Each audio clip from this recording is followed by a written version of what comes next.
In the hills of southern Africa stands a city built without mortar, no cement, no glue, just stone shaped by hand and stacked into walls that still hold today.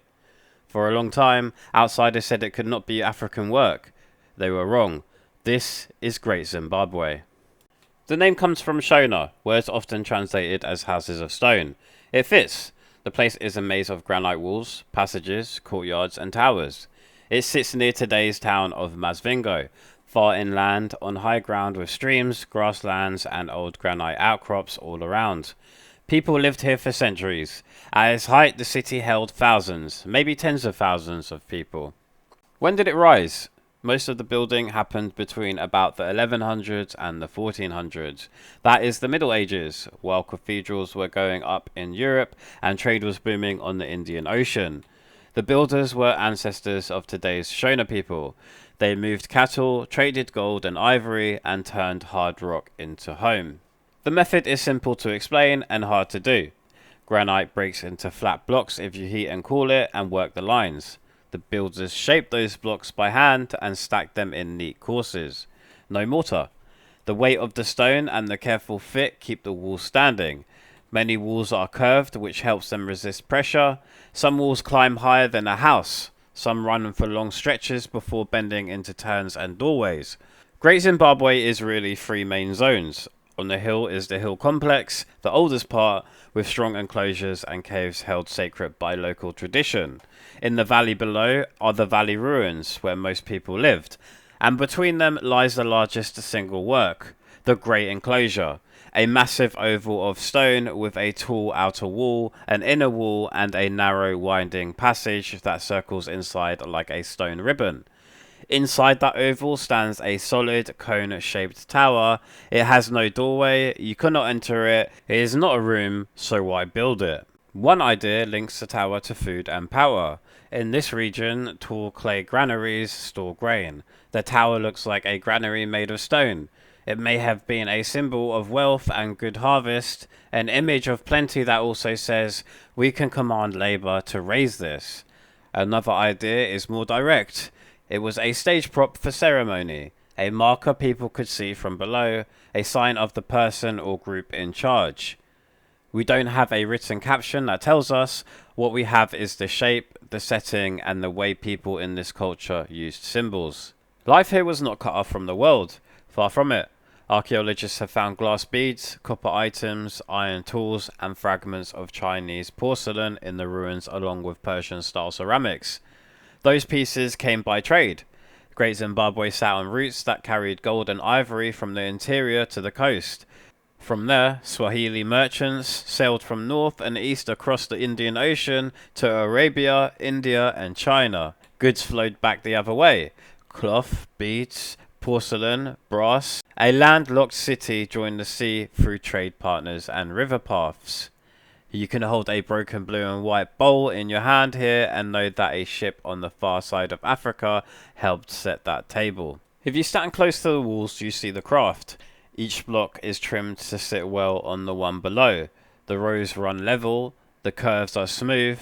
In some places, the outer face is decorated with simple patterns, a chevron here, a band there, built into the stone itself.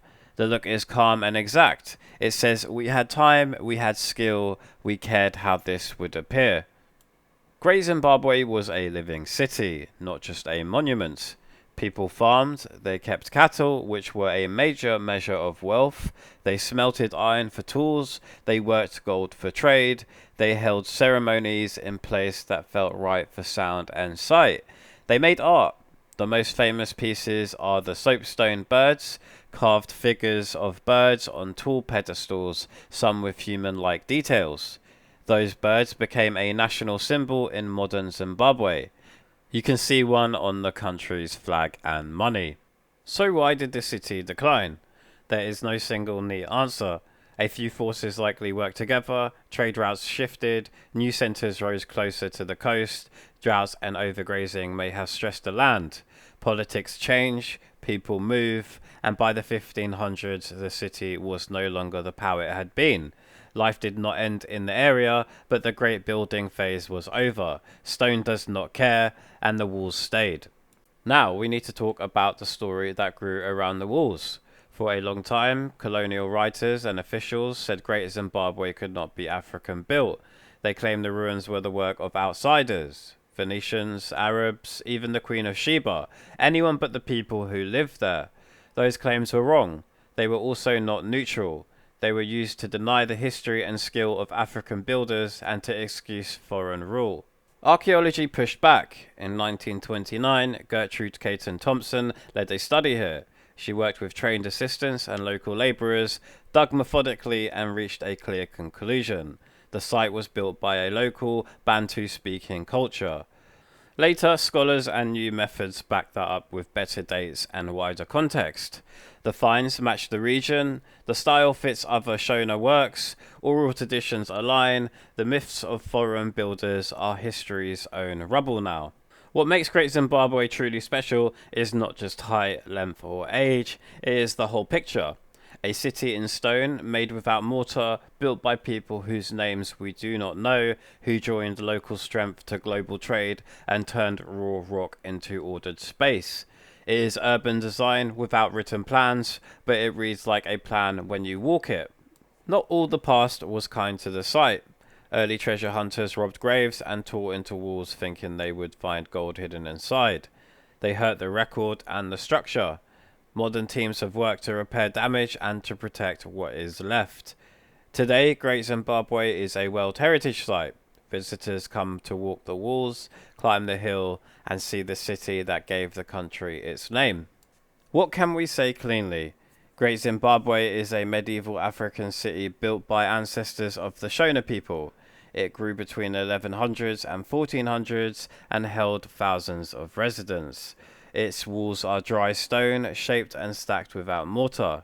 Key parts are the hill complex, the Great Enclosure with its solid Conical Tower, and the valley ruins. Finds show far-reaching trade with the Indian Ocean world. The city's decline likely came from shifts in trade and stress on land and power, and the old claims that gave credit to far-off builders are false. What we cannot say is every detail of life inside each wall.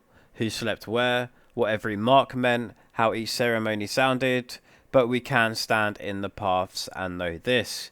The city was planned, skilled and proud. It is African, it is local, it is global, it is itself. Great Zimbabwe is a city that refused to be forgotten. The walls have outlived kings, maps and lies. They still catch the light at sunset and throw long shadows in the grass. They still show the line between idea and stone. They still say we were here and we left something that lasts. If you enjoyed this dive, please drop a like and subscribe. I would greatly appreciate it. And as always, thanks for watching. Take care.